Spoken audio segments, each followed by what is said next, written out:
Alors, est-ce que tout le monde voit mon écran? C'est bon? C'est bon. Super.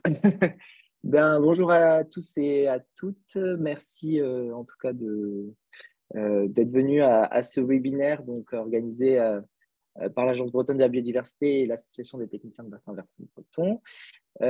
Donc, on vous propose aujourd'hui un webinaire sur les solutions fondées sur la nature et en particulier les solutions d'adaptation fondées sur la nature. Donc, je vais revenir dans un premier temps un peu sur le concept et puis pourquoi aujourd'hui on parle de plus en plus de SFN ou SAFN. Et on aura ensuite une présentation de Marie Boireau sur le programme Nature 2050, puisqu'on parlera aussi un peu source de financement. Et puis, on aura trois retours d'expérience. Donc, Sébastien Noblet qui présentera un projet de suppression de plans d'eau. Henri Pierre qui nous présentera plutôt un projet sur les haies fruitières. Et puis, Johanna qui nous vient de loin, mais le webinaire nous permet ça, donc de la métropole du Grand Lyon, pour les questions de gestion intégrée des eaux pluviales et notamment les arbres de pluie. Alors, je vais commencer. Juste deux petits mots sur l'Agence bretonne de la biodiversité. Donc, c'est un établissement public récent qui a été lancé en 2020, qui est sous l'égide en fait de nos fondateurs, hein, qui sont la région Bretagne, l'Office français de la biodiversité et l'Adréal, en lien étroit avec les acteurs de l'environnement en Bretagne. Et on a une mission de catalyseur, d'animateur et d'accompagnateur technique pour la reconquête de la biodiversité.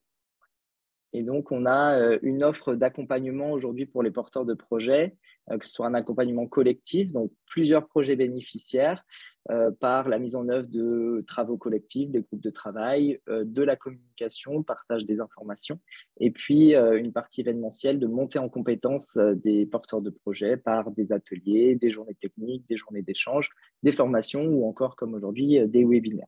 Et puis, un accompagnement plus individuel, plus poussé auprès des porteurs de projets par la mise en relation avec un réseau de l'accompagnement, donc des compétences, des expertises, des ressources documentaires et aussi un gros levier, c'est l'accompagnement sur les bons dispositifs financiers, de financement en tout cas pour les projets relatifs à la biodiversité.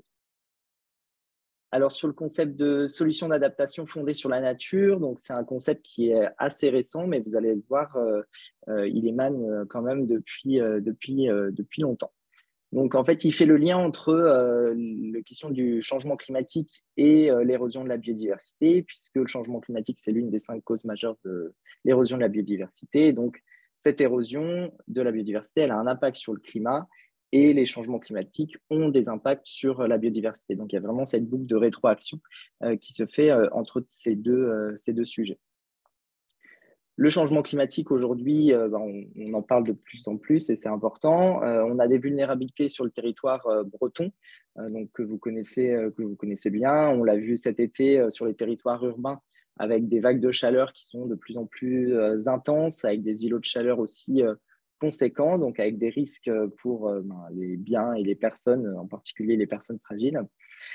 Sur les territoires littoraux, on a un tiers du littoral métropolitain, donc beaucoup d'enjeux avec surtout des zones basses donc, qui sont sensibles à la menace d'érosion, de submersion, d'élévation du niveau de la mer. Et puis, on le voit aussi de plus en plus en territoire intérieur, sur l'intensification des périodes de sécheresse, avec donc des grosses problématiques liées à l'eau. Et donc, on peut craindre des conflits d'usage qui vont apparaître ces prochaines années. Et dans une région fortement agricole, des pressions aussi sur nos activités agricoles et forestières.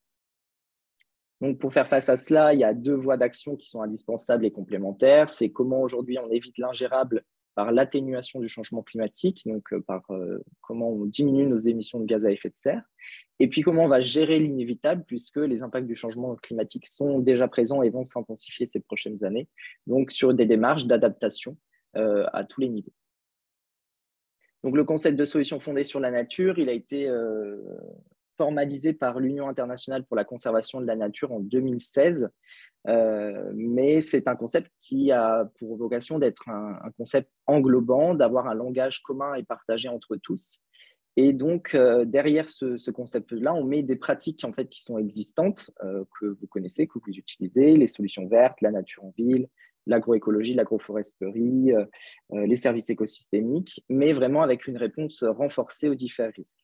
Et donc, l'UICN a formalisé ce concept-là. Derrière cette définition, ce sont donc toutes les actions qui visent à protéger. Donc, la protection en fait partie aussi, c'est important. La gestion et la restauration d'écosystèmes naturels ou modifiés pour relever directement des défis de société. Alors, les défis de société, ils en ont identifié 7. La préservation de la biodiversité, la ressource en eau, la sécurité alimentaire, la santé humaine, le développement économique, les risques naturels et l'atténuation, l'adaptation au changement climatique. Et donc, ces actions, elles visent à assurer le bien-être humain, donc répondre à ces défis de société, mais également produire des bénéfices pour la biodiversité. Comme je vous le disais, il y a un lien très fort entre climat et biodiversité. Et donc, nous, on va particulièrement parler des solutions d'adaptation fondées sur la nature. Donc, c'est vraiment derrière ça, on va mettre toutes les actions qui participent à l'adaptation et à la préservation de la biodiversité. Souvent, on nous dit ah oui, les solutions fondées sur la nature, c'est un label. Non, ce n'est pas un label, c'est un concept, une locomotive qui a pour ambition d'avoir des projets qui sont plus ambitieux, plus ancrés et plus durables dans le temps. Donc, l'UICN a travaillé sur un standard avec 8 critères opérationnels, 28 indicateurs pour mettre les solutions vraiment en synergie. Donc, je ne vais pas rester plus longtemps sur ce standard mondial puisqu'il y aura un temps dédié en 2023 que je vous inviterai à suivre. Vous aurez les informations avec l'ABB sur un temps dédié sur la prise en main de ce standard, donc vraiment les 8 critères et les 28 indicateurs.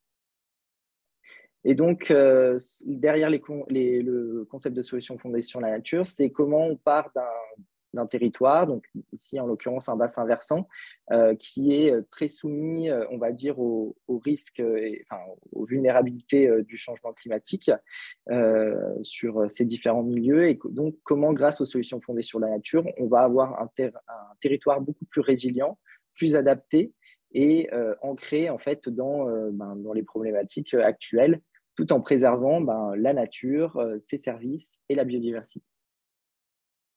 Donc, les actions, elles sont diverses et variées, elles existent, elles sont déjà mises en place sur les territoires, mais l'idée, c'est vraiment de pousser plus loin le développement de ces solutions sur l'ensemble des milieux, en ville, sur le littoral, en milieu agricole, en forêt, et sur les milieux aquatiques et humides. Donc là, aujourd'hui, on va essayer avec les 3 retours d'expérience de vous illustrer justement ces solutions fondées sur la nature. L'intérêt d'utiliser ces solutions, c'est qu'elles vont décloisonner la protection de la nature et la résolution de défis sociétaux. Donc, il y a vraiment cet enjeu de co-bénéfice, de répondre à plusieurs politiques, plusieurs objectifs à la fois qui sont vraiment intégrés dans ces solutions. On va inciter à agir et mobiliser des financements. Il y a de nombreux financements qui sont disponibles aujourd'hui, qui sont conditionnés à l'utilisation de solutions fondées sur la nature, et je vais vous en présenter quelques-uns tout à l'heure. On est vraiment aussi dans un cadre méthodologique qui garantit la durabilité. On est sur des mesures dites sans regret, donc avec des solutions qui vont avoir des bénéfices pour le bien-être humain, pour la biodiversité, quelle que soit en fait l'évolution du climat. Et ça, c'est important quand on travaille sur les questions d'adaptation, c'est qu'il y a une grande part d'incertitude sur le futur climat que nous pourrons avoir, suivant évidemment nos mesures d'atténuation qu'on utilise aussi. Et puis, vous le savez, des coûts relativement faibles sur ces solutions par rapport à de l'ingénierie civile classique qu'on peut avoir. Je pense typiquement à la restauration des cordons dunaires par rapport à la création et l'entretien de digues de protection. Et puis, un dernier point qui est aussi hyper important dans ce nouveau changement, on va dire cette entrée paradigme des solutions fondées sur la nature, c'est qu'on va impulser la mobilisation pour la biodiversité en mettant en avant la biodiversité comme une solution et non plus comme une contrainte qu'on pouvait avoir souvent de la part du secteur de l'aménagement, de l'urbanisme, du développement économique. Donc là, il y a vraiment aussi cette entrée cette approche plutôt biodiversité comme une solution. Ici, je vous ai mis une diapo qui récapitule aujourd'hui tous les dispositifs qu'on a en Bretagne que des porteurs de projets en Bretagne peuvent sollicités pour financer des solutions d'adaptation fondées sur la nature. Donc, vous voyez, il y a beaucoup de choses. Là, c'est très résumé, mais vous pouvez avoir le détail de toutes ces aides sur notre interface Ma Question Biodiversité, BZH, qui est directement accessible depuis le site internet de l'agence. Donc, il y a au niveau européen les gros projets Interreg, Horizon Europe, LIFE. Au niveau national, il y a bien sûr le Fonds vert qui vient de sortir et donc qui promeut évidemment les solutions fondées sur la nature. Vous avez différents dispositifs, des dispositifs de l'OFB, de la Banque des territoires, du CEREMA, de l'ADEME, de l'Agence de l'eau, évidemment, qui est un précurseur dans les solutions fondées sur la nature, puisque ça fait plusieurs années qu'ils en financent et ils mettent l'accent d'autant plus aujourd'hui.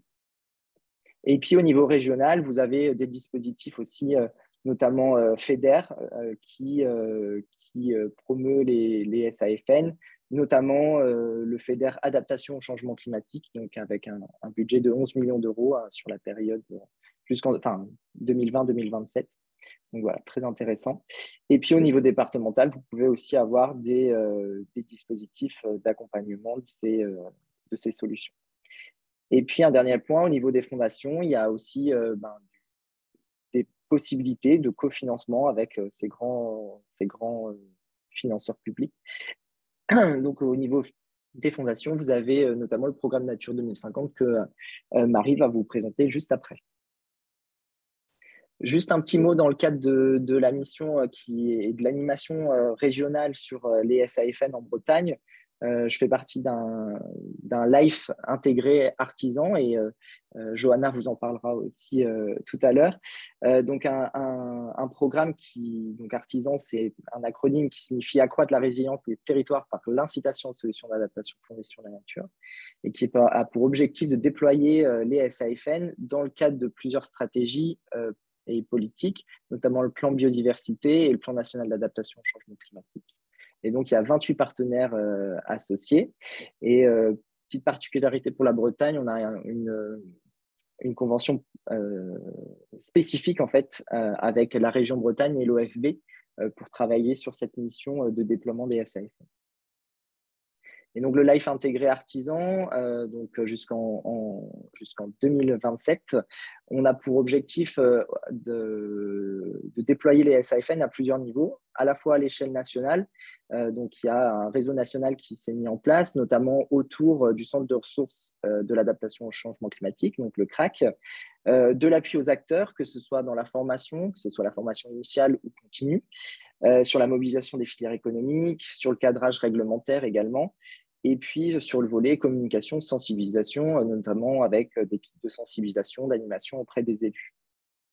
À l'échelle régionale, donc on a 14 animateurs en région, en métropole et en outre-mer, dont notre objectif pour nous animateurs, c'est d'accompagner aussi les porteurs de projets, donc vous en l'occurrence, sur les questions d'intégration des SAFN, que ce soit dans les documents de planification, les stratégies, mais aussi dans les projets, comment on prend mieux en compte soit la biodiversité, soit l'adaptation, et donc comment on accompagne des projets plus ambitieux. Et puis à l'échelle locale, on a 10 sites pilotes, donc dans le cadre d'un programme démonstrateur, dont le site de la métropole du Grand Lyon, que Johanna vous présentera. Voilà, j'en ai terminé, et puis je vais passer la parole à Marie. Je vais arrêter le partage. Oui. Est-ce que mon micro fonctionne bien? Oui. Ok, c'est parfait. Sans transition, du coup, j'enchaîne avec la présentation du programme Nature 2050. Je vais vous partager mon écran. Dites-moi si ça fonctionne bien de votre côté. Ça fonctionne. Ok, c'est super. Alors, merci beaucoup pour l'opportunité de venir vous présenter le programme Nature 2050 qui a été créé par CDC Biodiversité. CDC Biodiversité qui est également un bénéficiaire associé du LIFE Artisan. Dans le cadre de ce LIFE, on porte plusieurs actions et notamment des retours d'expérience sur certains de nos projets et la rédaction des fiches retours d'expérience, justement, des fiches REX. Donc, le programme Nature 2050 appartient et a été créé par CDC Biodiversité, qui est une entreprise qui a elle-même été créée en 2007. C'est une entreprise privée. Ne pas faire la confusion avec la Caisse des dépôts. On est une filiale du groupe Caisse des dépôts, mais on est une entreprise privée. Et on a été développé à la base comme tiers de confiance pour opérer les opérations de compensation écologique qui existent dans la réglementation, mais qui n'avaient jamais été trop mises en œuvre et appliquées. Donc, c'est notre activité historique est la compensation écologique, mais on a des volets qui se sont développés autour de ça, notamment les volets autour de la recherche pour articuler l'économie et la biodiversité au niveau à la fois des collectivités, mais aussi des entreprises. Également, un outil de mesure d'empreinte avec le Global Biodiversity Score, qui a en fait pour vocation de faire un peu comme un bilan carbone, mais du côté empreinte écologique des entreprises. Et on est également en train de développer le côté collectivité pour cette mesure d'empreinte. On a également un département Nature en ville qui va aider les collectivités, accompagner les collectivités dans la renaturation des villes et également aussi au niveau des entreprises. Et enfin, on a le volet volontaire dans lequel vient s'inscrire le programme Nature 2050. Donc, le programme Nature 2050, lui, a été créé en 2016 et c'est un programme de financement qui va mobiliser du financement privé pour aller soutenir des projets de mise en œuvre de solutions fondées sur la nature à horizon 2050. Donc, on est autour du triple objectif biodiversité, climat et territoire. Donc, globalement, on va aller financer des projets qui visent à rétablir ou restaurer la biodiversité sur un territoire donné pour adapter ce territoire aux effets du changement climatique et avoir un impact social ou socio-économique qui est positif pour l'ensemble du territoire. On travaille autour de 5 sites d'action. Donc aussi bien, on va aller financer des projets de restauration d'écosystèmes marins et côtiers, de restauration de zones humides. On va accompagner les transitions agricoles et forestières, la restauration des continuités écologiques, trame verte, trame bleue pour la plupart, mais on travaille aussi, on suit de près toutes les nouvelles trames et les travaux qui sont faits autour de ça, et également les projets de biodiversité en ville, notamment les projets de désimperméabilisation, renaturation. On a un certain nombre de principes fondateurs au niveau du programme. Donc, on a un programme d'action national. On intervient uniquement en France métropolitaine et en Outre-mer. On n'a pas vocation à aller financer des projets à l'autre bout du monde. On a vraiment une vocation au niveau français. Et c'est un programme qui est mené en partenariat avec les acteurs dont vous voyez les logos, qui sont en fait les acteurs de notre comité de pilotage. Et c'est eux qui vont, entre autres, approuver ou non les intégrations des nouveaux projets au sein du programme. Ce programme donc, repose sur ces partenariats et également au niveau des contributions, il repose sur l'engagement volontaire des acteurs économiques. On n'est pas du tout dans le cadre de la compensation. Les contributions qu'on reçoit sont uniquement des contributions qui sont volontaires de la part des entreprises ou fondations d'entreprises. Et voilà, on va mobiliser pour la plupart du financement privé. Et on arrive très souvent en complément des financements publics pour aider les porteurs de projets en fait, à boucler leur plan de financement. C'est un peu pour ça que le programme a été monté, même si on n'a pas d'obligation par rapport à ça, on arrive très souvent en complément des appels à projets ou des financements régionaux, des collectivités. Et on met également en place un suivi jusqu'en 2050. Ce n'est pas uniquement pour faire joli dans le nom, on conventionne avec nos porteurs de projets, on a un suivi d'indicateurs qui est jusqu'en 2050. Donc ça a pour conséquence un certain nombre de critères à prendre en compte avec nos porteurs de projets, parce qu'il faut que le foncier, notamment, soit sécurisé jusqu'en 2050, que le porteur de projet soit en capacité de faire un reporting jusqu'en 2050 avec nous. Voilà, on a un certain nombre de partenariats avec des collectivités territoriales et également des partenaires scientifiques, parce qu'on croit à la création en fait, d'espèces de triangles au niveau local entre les porteurs de projets, les entreprises d'un territoire et les collectivités de ce même territoire, pour essayer en fait, d'essaimer ces dynamiques un peu partout en France et d'avoir des dynamiques qui ont du sens à une échelle régionale qui a du sens également pour tout le monde, pour les porteurs de projets, les collectivités et les entreprises. Donc voilà la carte des projets actuellement. Donc tous les ans, en fait, on intègre un certain nombre de projets que vous voyez sur le côté. Et donc chaque année, un nouveau train de projets est ajouté au programme et rejoint l'ensemble des projets qui sont suivis jusqu'en 2050. Vous aurez, je pense, accès à la présentation après coup pour aller voir d'un peu plus près. Je pourrais également vous envoyer le lien de la carte. Tous les projets ont des liens cliquables et ils ont une fiche projet si vous avez un projet qui vous intéresse un peu plus. Vous pourrez aller voir sur notre site. Donc, comme je l'ai mentionné juste avant, on a un engagement jusqu'en 2050 au niveau du suivi. On a un certain nombre d'indicateurs qui sont co-définis avec nos porteurs de projets et suivis jusqu'en 2050. Le programme prend à sa charge le suivi d'indicateurs programmes. Donc, historiquement, le suivi du carbone organique dans les sols qui maintenant a été étendu à une batterie de 34 indicateurs pour suivre la santé des sols et également le suivi de l'azote 15 dans les feuilles, qui est un suivi qui a été développé par le laboratoire d'écologie de la Sorbonne et le professeur Luc Abadi, qui est un petit peu plus expérimental, mais globalement qui vise à évaluer la capacité d'une plante à recycler ses propres nutriments et peut donner par extension une indication de la résilience potentielle de l'écosystème aux effets du dérèglement climatique.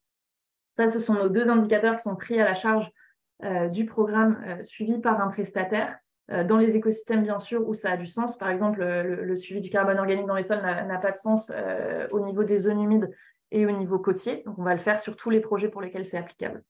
Ensuite, on a un certain nombre d'indicateurs qui sont co-définis avec le porteur de projet et suivis par le porteur de projet, parce qu'on va vraiment avancer main dans la main jusqu'en 2050 pour en fait avoir cette panoplie de démonstrateurs sur une variété d'écosystèmes et une variété de régions géographiques pour prouver, et en tout cas essayer de prouver le plus possible la plus-value des solutions fondées sur la nature pour adapter les territoires. Donc, on va suivre des indicateurs projets qui vont être définis donc, selon la typologie du projet et ce qui a du sens de suivre d'une région à l'autre ou d'un type de projet à l'autre. On a également un suivi photographique qu'on a mis en place pour avoir vraiment un retour d'expérience assez parlant visuellement. Également les indicateurs de déploiement, donc, qui vont vraiment être suivis au début des travaux et ensuite arrêter d'être suivis. Vous avez là un certain nombre de documents, je vais passer assez rapidement dessus. C'est des documents qui sont disponibles également sur le site, je vous enverrai le lien. On a notamment un document d'une page recto verso qui vous permet très rapidement, si vous avez un projet ou si vous connaissez des acteurs qui portent un projet, de voir si ce projet vous semble éligible afin de soumettre une candidature. Donc, on va bien sûr aller financer des projets de solutions d'adaptation fondées sur la nature au sens un peu large. On est un petit peu plus large que la définition de l'UICN. Globalement, on va plutôt partir sur toutes les actions de renaturation où en fait, on va avoir un coût d'investissement au niveau de la phase travaux. Et petit à petit, en fait, l'homme n'aura plus besoin d'intervenir, ou en tout cas le moins possible. Et on aura juste ensuite, au bout de quelques années, un suivi des indicateurs à faire, mais on n'a pas de gestion régulière du site à faire, a priori.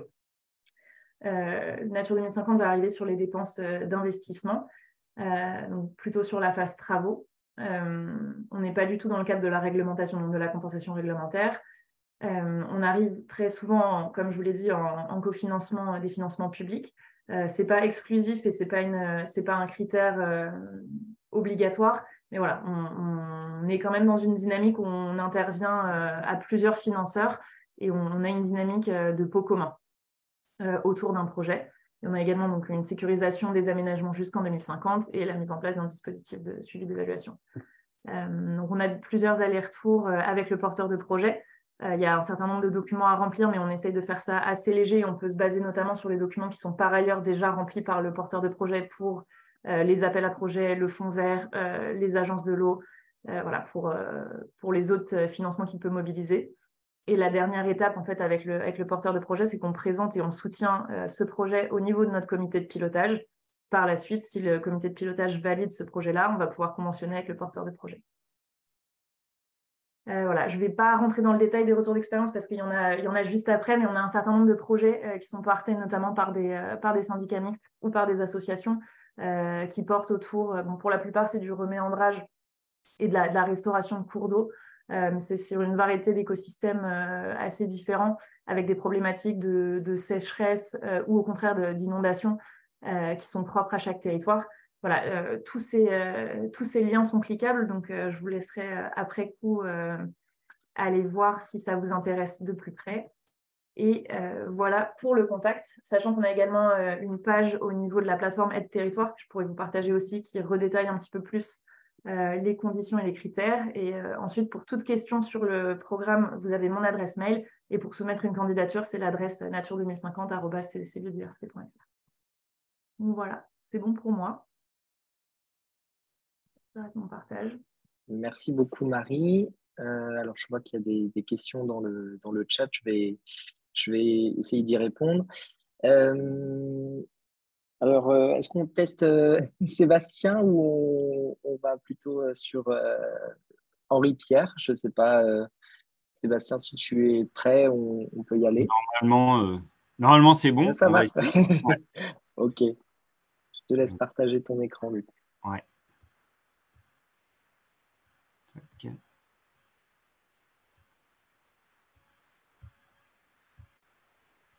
Et puis, Marie, peut-être tu peux aussi répondre, ne pas hésiter à répondre dans le chat. Oui, je vais répondre Ouais. dans le chat en parallèle.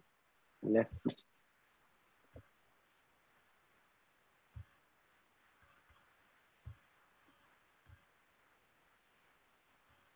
Hop, alors, ça va marcher. Ouais, c'est marché là.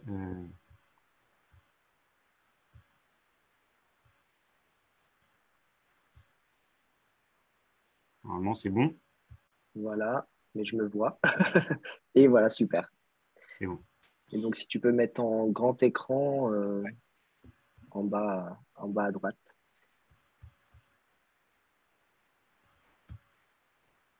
Non, l'autre bouton un peu à gauche, à côté du moins. Ouais, celui-là, normalement, ça devrait être pas mal. Ouais, c'est bon. Super. Donc, bonjour, j'y vais là? Oui, vas-y. Ouais. Donc, bonjour Merci. à tous. Donc, je vais vous présenter un petit projet qui a été réalisé sur le département du Morbihan à côté de la ville de Pleuhermel. Donc, c'est un projet de suppression de plans d'eau. Donc, juste pour resituer un petit peu le contexte de ces travaux, donc ça a été réalisé dans le cadre d'un contrat territorial milieu aquatique qui avait eu lieu sur la masse d'eau du Nignan-Lévrin et du Comalville. Donc, c'était deux masses d'eau, notamment celle du Comalville qui était fortement dégradée. Donc, entre 2015 et 2020, on a réalisé des travaux sur le lit mineur, la ripisylve et les continuités écologiques. Je passe un peu les quantités de travaux qu'on a réalisés. Et donc, il nous restait un petit ouvrage sur la masse d'eau du Comalville, sur la commune de Pleuhermel. Donc, ce n'est pas un projet qui a été forcément facile à réaliser, puisque en fait, le précédent propriétaire n'était pas d'accord avec les travaux, donc, dont la suppression du plan d'eau. Donc, vous voyez ici, donc on a toute la masse d'eau de Pleuhermel, du Comalville. Donc, on a fait pas mal de travaux en amont sur des ouvrages. Donc, on est sur une masse d'eau qui est quand même fortement urbanisée. Donc, on a des gros à-coups hydrauliques. C'est la ville de Pleuhermel qui compte à peu près, on va dire, la commune compte 10 000 habitants. Mais donc, on a des réseaux routiers qui sont importants avec deux fois deux voies et donc des coupures sur le réseau hydrographique qui engendraient des problèmes de continuité écologique. Donc là, on a remédié à ça, on a réalisé des travaux donc en amont, donc sur un bon petit linéaire, donc ce qui était très intéressant, donc 6 km, voire 7 km de travaux sur le lit mineur et 10 ouvrages. Et donc, on avait ce petit point bloquant à l'exutoire. Donc, j'ai eu de la chance parce qu'en fait, le propriétaire du terrain a changé. Le terrain a été mis en vente. Donc, je suis retourné une deuxième fois voir ses propriétaires pour essayer de vendre un petit peu le projet parce qu'on avait quand même un gros verrou avec un plan d'eau dès l'exutoire. Et donc, du coup, ce propriétaire a été un peu plus attentif à mes arguments et donc ont accepté le projet. Voilà. Donc, la masse d'eau du Comalville, donc j'ai fait une petite modélisation des débits. Donc, comme je le disais tout à l'heure, fortement artificialisé. Donc, on a des débits qui peuvent passer de 4,5 mètres cubes seconde à des débits quasiment à zéro donc en été. Donc, on a toujours un peu de débit puisqu'on a la station d'épuration de la ville qui est sur ce cours d'eau, qui assure, surtout sur la partie aval, sur quelques kilomètres, un débit continuel en été.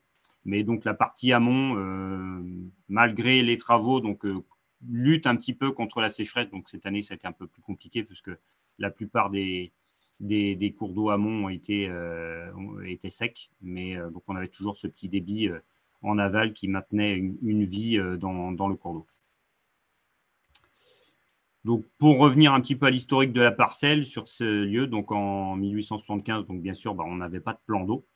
En 1960 non plus, donc on avait un réseau hydrographique qui a déjà été un petit peu déplacé, je pense, au cours des siècles, puisqu'on a deux anciennes voies ferrées qui ont été créées aussi. Donc je pense qu'il y a eu un peu de turbulence sur cette zone il y a quelques siècles. Et donc en 1968, donc, on a eu la création du plan d'eau, donc en plein sur l'exutoire. Donc on a aussi un grand cours d'eau ici qui s'appelle le Nignan, donc dans lequel vient se jeter le petit cours d'eau du Comalville. Et donc sur l'exutoire, la création d'un plan d'eau qui vient poser vraiment des gros soucis au niveau des populations piscicoles. Donc juste pour vous montrer un petit peu la zone avant travaux. Donc on a ici donc un plan d'eau de 4500 m². C'est un plan d'eau relativement petit, mais bon, qui était en voie de comblement, hein. On avait vraiment des eaux qui étaient vertes l'été avec beaucoup de lentilles d'eau. Donc un contournement amont avec une dérivation qui était faite de blocs, donc là qui bloquait vraiment les poissons.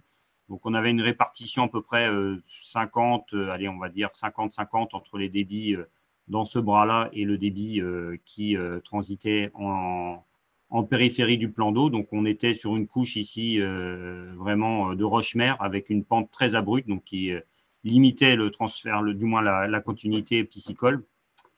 Et ensuite, on avait ici, pour ce bras qui contournait par l'est le plan d'eau, on avait un passage busé de 40 mètres qui était vraiment comblé quasiment tous les ans. Donc, un petit busage en diamètre 600, donc qui occasionnait encore en plus des problèmes de continuité écologique. Ensuite, on avait le déversement du plan d'eau lorsqu'il était plein, parce que ici, quand la buse était bouchée, tout passait dans le plan d'eau. On verra les images par la suite. Donc, une digue qui se dégradait avec le temps et un pont qui est sous la route départementale qui commençait aussi un petit peu à vieillir, d'ailleurs, qui va faire l'objet de travaux prochainement puisqu'il est en très mauvais état, dû justement aux turbulences qu'occasionnait le plan d'eau et le cours d'eau de contournement sur cet ouvrage-là.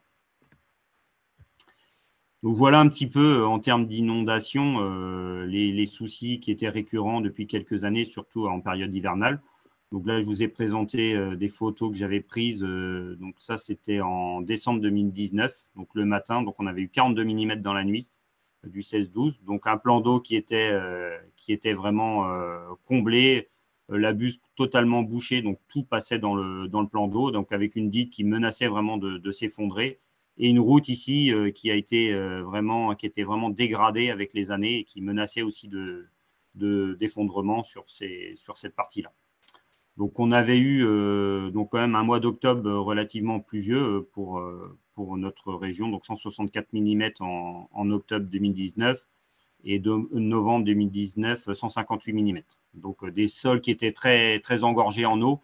Et donc, à cela, s'est rajouté 42 mm de pluie début décembre, donc ce qui a fait vraiment déborder le plan d'eau sur cette partie-là. Donc, les travaux, donc on a bien sûr supprimé le plan d'eau. Donc, en amont, on a reconnecté le cours d'eau dans un seul lit mineur, hein. Donc, on a rajouté des petites passerelles aussi pour le franchissement, puisque aussi le propriétaire a des animaux sur cette partie-là, donc souhaitait aussi pouvoir franchir le cours d'eau comme il l'entendait. Donc, on a maintenu 2 mares aussi pour tout ce qui était batracien amphibien, puisqu'on avait quand même une zone qui était relativement colonisée par la grenouille verte. Donc, ça aurait été dommage de supprimer toute cette petite zone. Et donc, on a réalisé et préservé 2 mares à batraciens sur cette zone-là, justement, en termes d'accueil de biodiversité. C'est très, très intéressant aussi pour ces espèces-là. Donc, des passerelles qui ont été mises à la place d'ouvrages, comme ça. Donc, l'avantage des passerelles, c'est que l'eau peut monter et descendre à son gré sans avoir trop de blocage et les poissons peuvent remonter le cours d'eau sans aucun souci. Donc, on a mis aussi un panneau pédagogique qui est en surplomb du site. On a un chemin de randonnée qui passe à proximité. Donc, on a un panneau qui peut expliquer à la population un peu les travaux. Donc, une fois les travaux réalisés, donc, on allait voir un petit peu comment ça fonctionnait. Donc, j'avais prévenu les propriétaires qu'on pouvait retrouver ce plan d'eau quand on avait vraiment des gros cumuls de précipitations. Sauf que ces cumuls, je ne m'attendais pas à les avoir aussi rapidement, puisqu'on a dû terminer les travaux donc, début octobre. Et encore, on n'avait pas posé les passerelles totalement. On avait au moins réalisé tout le lit mineur, donc avec la recharge granulométrique, le terrassement du lit. Et on a eu donc 69 mm, 27 mm le 1er octobre et 69 mm le 2 octobre. Donc là, j'ai prié fortement puisque ces précipitations sont arrivées vraiment pas au bon moment. On n'a pas de végétalisation des berges. Donc, je me suis dit que tout allait partir. Et donc, le plan d'eau a quasiment, ça a tamponné vraiment les précipitations. Donc, c'est rempli. Une des petites mares a été comblée. La deuxième est restée sans comblement. Donc, c'est bien monté en charge. Donc, ça faisait suite à un mois de septembre qui n'était pas trop humide. On a eu 45 mm pour le mois de septembre. L'été n'avait pas été très sec. On a eu régulièrement des précipitations. Et donc, derrière, on a eu un mois d'octobre très pluvieux, à 159 mm. Donc, déjà, on en a déjà eu quasiment la moitié en une journée. Et après, c'est suivi une sécheresse puisque novembre n'a pas été pluvieux. Donc, ça a permis de souffler un petit peu pour ces travaux-là. Donc, voilà, le 4 au matin, donc les niveaux étaient relativement descendus rapidement. Donc, c'est ce qui se passe surtout sur ce petit coup-là, sur ce petit cours d'eau-là. Donc, les à-coups hydrauliques, forte montée, baisse aussi rapide derrière dans la journée. Donc, je vous ai mis une petite vidéo pour voir un petit peu le site. C'est toujours un peu plus intéressant de voir un petit peu. Donc, ça, c'est la vidéo qui concernait donc, les travaux. Donc, on a eu un peu de mal à les réaliser puisque, comme je vous disais, l'été avait été un peu pluvieux. Et donc, l'idéal pour ces travaux-là, c'est d'avoir le moins d'humidité possible puisqu'on est quand même en zone humide. On est sur des cours d'eau en plus qui montent très vite et qui descendent très vite. Donc, ça a été un peu plus compliqué pour réaliser. Donc, vous allez voir, réaliser la vidange en 6 jours. Donc, ça nous a mis un peu de temps, sauf qu'on est tombé sur une source. Donc, il y avait quand même une source qui était en relation avec ce plan d'eau. Donc, ça ne nous a pas permis d'assécher complètement la zone. Donc, là, c'est les photos de l'inondation précédemment. Donc, c'est ce qui a joué aussi. Donc, ce plan d'eau était rempli d'espèces invasives, donc les perches soleil, les crevisses américaines. Donc, on a trouvé en grande quantité qu'on a détruit quand on a fait la pêche de sauvegarde du plan d'eau.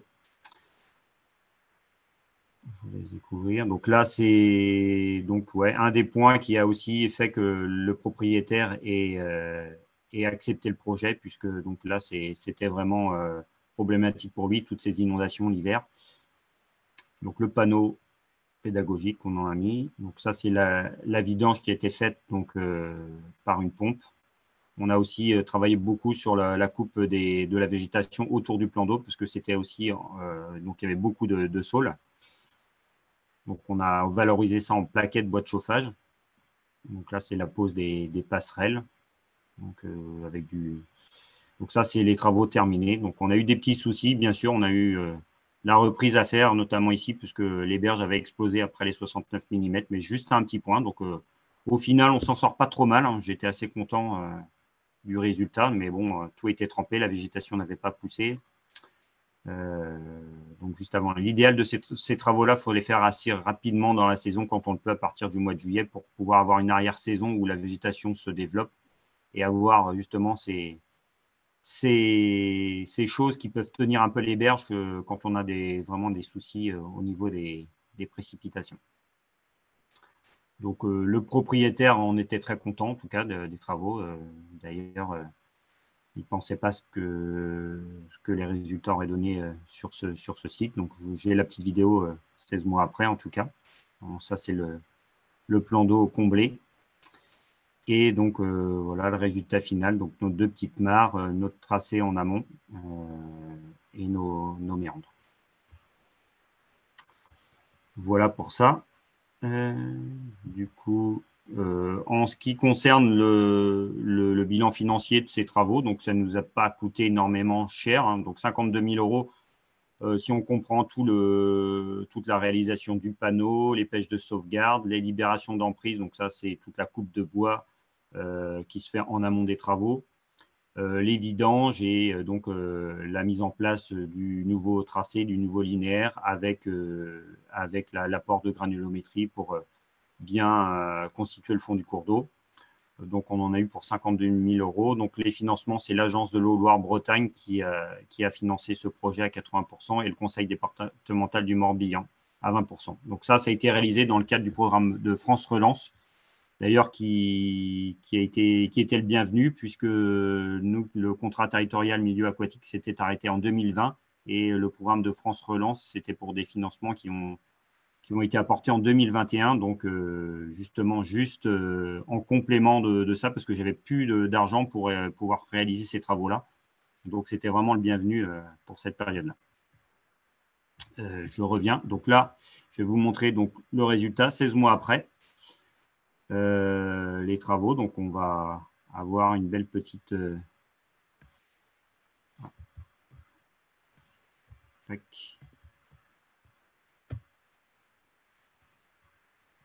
Donc, la nature a repris ses droits sur le site. Vous allez voir. Donc, je vais vous montrer vite fait. Donc, ça, c'est donc en novembre 2021. Donc, la végétation commence à se réimplanter doucement avec nos deux petites mares à batraciens, donc qui font entre 20 et 30 mètres carrés, avec une profondeur de 1,50 m, très peu profonde, pour justement permettre à la végétalisation et l'implantation des batraciens. Donc, voici l'azote maintenant, donc en mars 2023. Donc, on a acheté un drone pour pouvoir réaliser des images justement pour agrémenter notre site internet. Donc, la végétation bien poussée, on est sur une zone avec beaucoup de joncs diffus. Donc, c'est encore très riche en termes de faune, de flore. D'ici quelques années, je pense que ça sera encore un peu plus riche, mais bon, on avait beaucoup de matières organiques et qui ont fait que la végétation s'est très vite développée. Et donc voilà, maintenant, donc on a quelque chose qui est très sympa avec un cours d'eau qui est bien fonctionnel, qui temporise bien les inondations sur cette partie-là et donc une grande satisfaction pour le propriétaire. Voilà, c'est ce qu'on voulait. Donc, c'est ce type de travaux qu'on a pu réaliser. Donc, les passerelles. Et voilà, vue du vidéo. Donc, ce n'est pas un grand site, mais au moins, c'était assez stratégique. Donc, du coup, pour la continuité piscicole, nous, c'était d'un grand intérêt, en tout cas. Donc, voilà.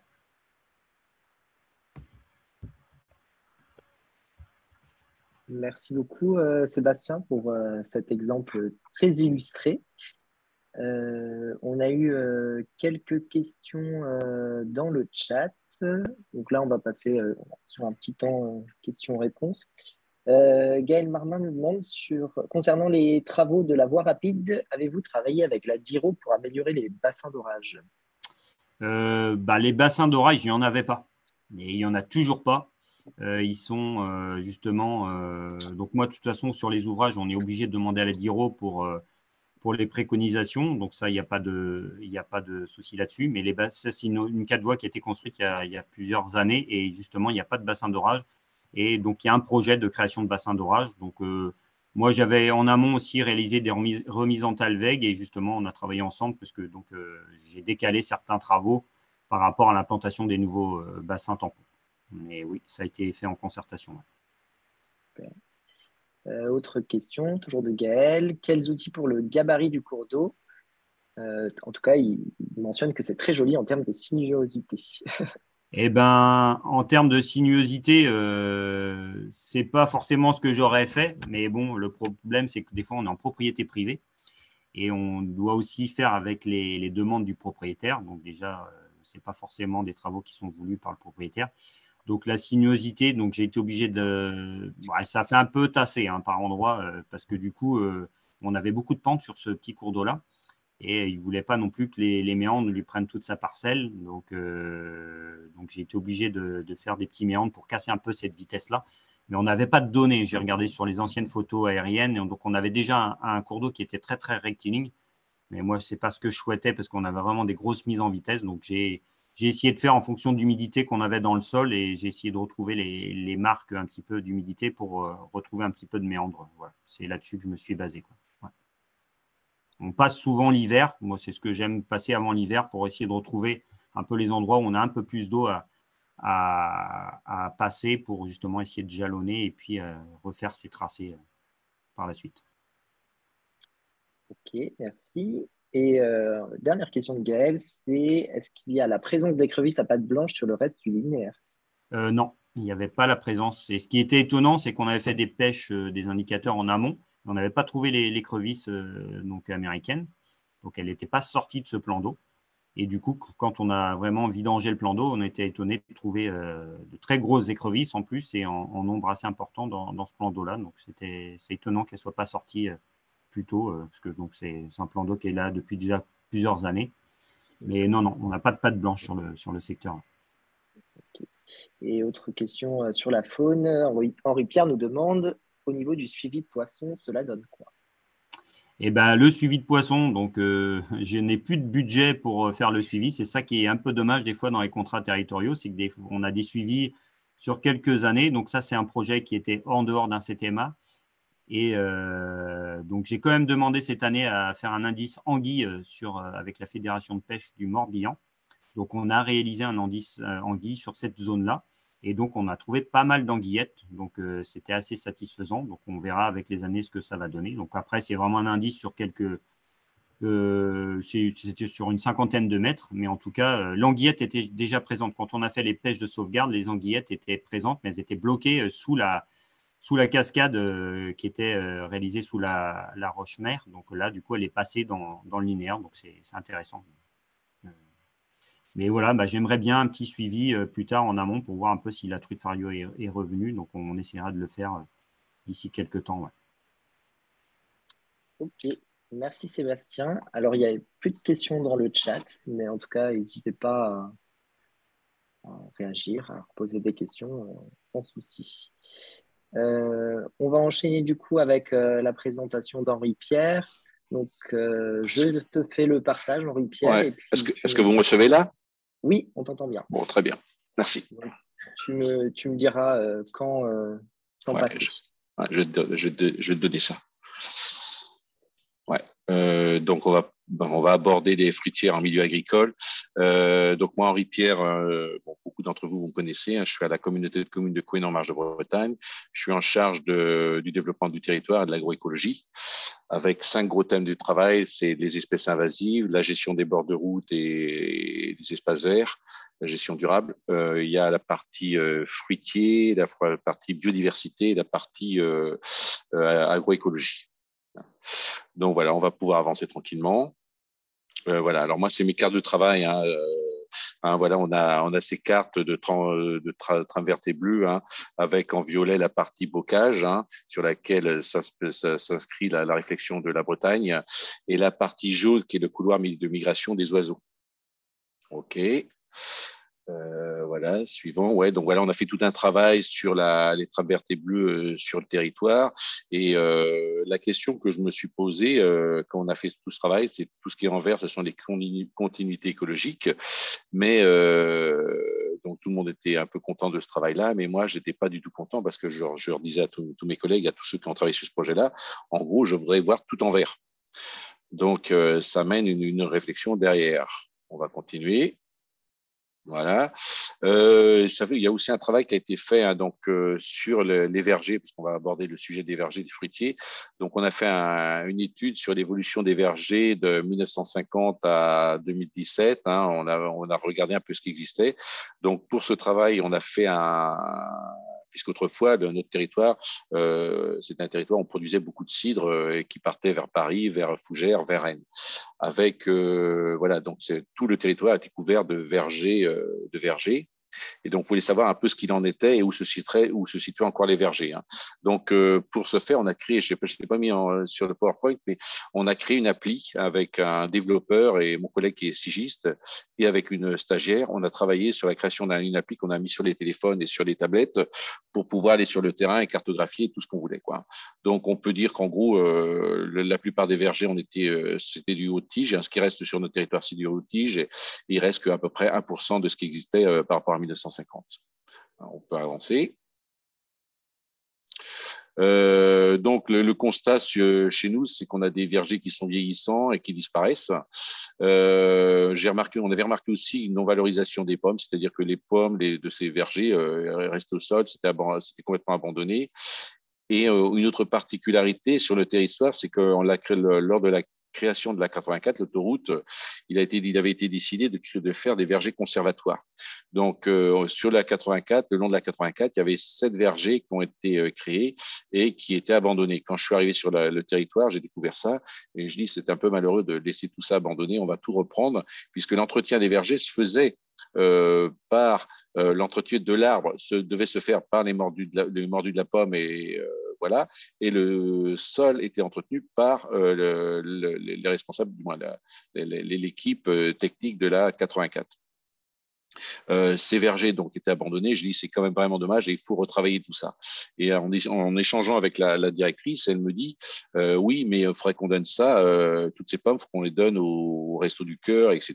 Et je dis très bien, mais avant de s'engager dans ce genre de projet, je vais vérifier l'état des pommes, c'est-à-dire on a des vergers à l'ouest et à l'est de la 84, et je me posais la question des résidus, des particules, les particules fines qu'on aurait pu trouver sur les pommes. Et donc, avant de démarrer tout ce projet de valorisation de vergers, je me suis dit, on va quand même vérifier si on n'a pas tout ça sur les pommes. Donc, on a fait tout un travail d'étude, d'analyse sur des pommes à droite et à gauche de la 84 pour savoir la faisabilité. Et puis, voilà. Donc, en gros, les résultats on a montré qu'en métaux lourds et autres produits, on n'avait pas il y avait rien du tout. Donc, voilà. Donc, ça, c'était un bon signe. Ce que je vous disais tout à l'heure, c'est qu'on était sur un territoire de cidre et que du fait qu'on s'est lancé, là, les Français ont commencé à boire un peu plus de vin, et donc le cidre a quasiment disparu. Voilà, il a quasiment disparu, mais il va en revenir. On va en reparler tout à l'heure. Il restait aussi des stigmates du pommet. Hein. Le pommet, hein, on va le voir tout à l'heure, c'est un produit c'est une pâte à tartiner à base de pommes qui était en voie de disparition, mais avec un objectif qui était en voie de disparition. Il restait quelques associations qui faisaient du pommet. Et avec du recul, je me suis dit, il y a peut-être moyen de faire quelque chose. On va voir ça, d'accord. Voilà. Autre réflexion qu'on a eue, c'est suite des échanges avec Solagro, on considérait que les productions de fruitières du sud de la France vont disparaître. À cause du dérèglement climatique et les intempéries, les gels. Et en gros, il y avait 450 000 hectares de fruitiers. Voilà, il faut faire quelque chose. Et donc, la réflexion, c'était de les monter au sud, de monter ces productions au nord de la Loire. Donc, voilà. Et en plus, on a commencé à avoir des tensions sur les filières fruitières, du effet Covid, la crise en Ukraine. Et je vois bien dans les messages que je reçois, c'est qu'on a des producteurs de pommes de France qui m'appellent, qui me disent « Ouais, on n'a plus de pommes chez nous, est-ce qu'on pourrait en acheter chez vous ?» Donc, tout ça, ça m'a interpellé et on commence à repenser un nouveau projet. OK. Voilà.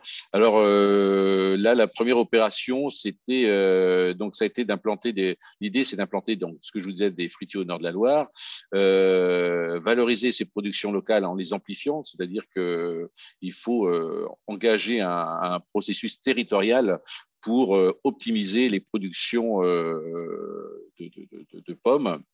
et de fruits, hein, parce qu'on va voir qu'au début, c'était la pomme, et très, très vite, on a dérivé, façon de parler, sur les autres fruitiers.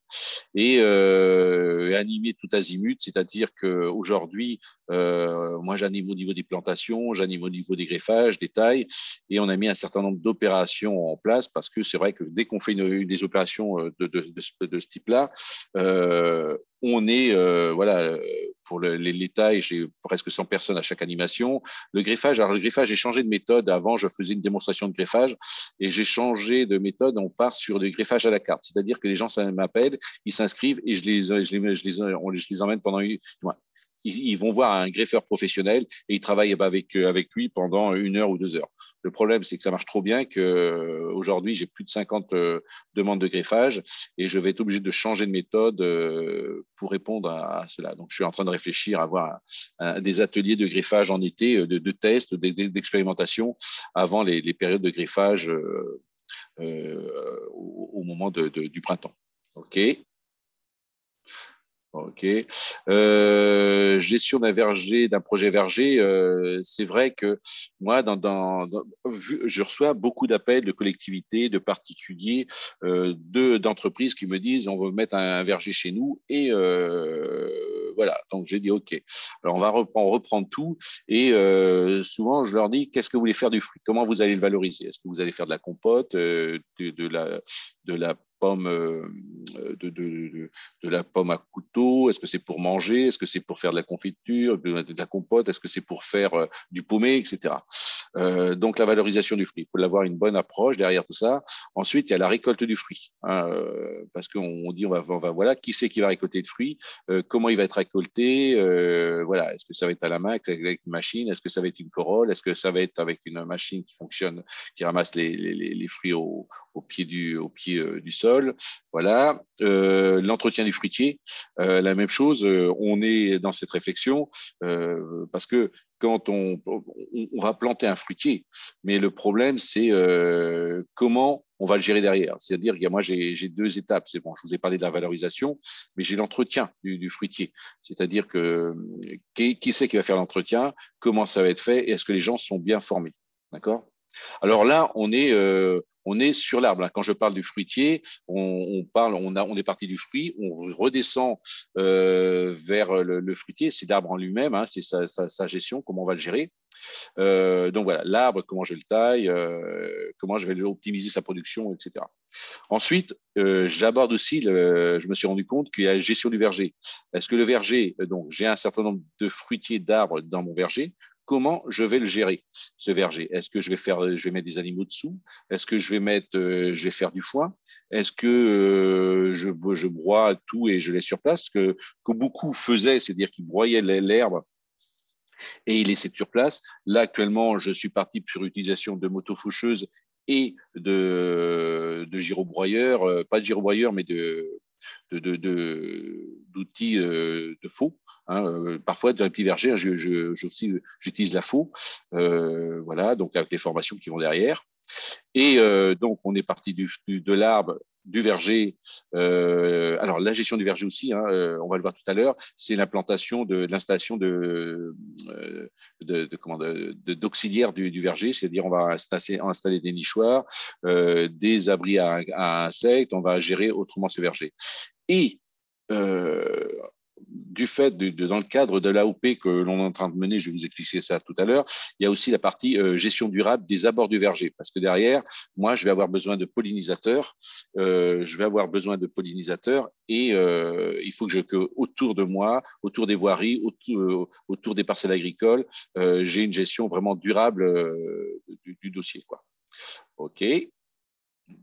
Voilà. Donc voilà quelques photos, hein, de vergers, de jeunes vergers. Alors on commence à implanter. Alors là on a des pommiers alors à gauche sur l'écran.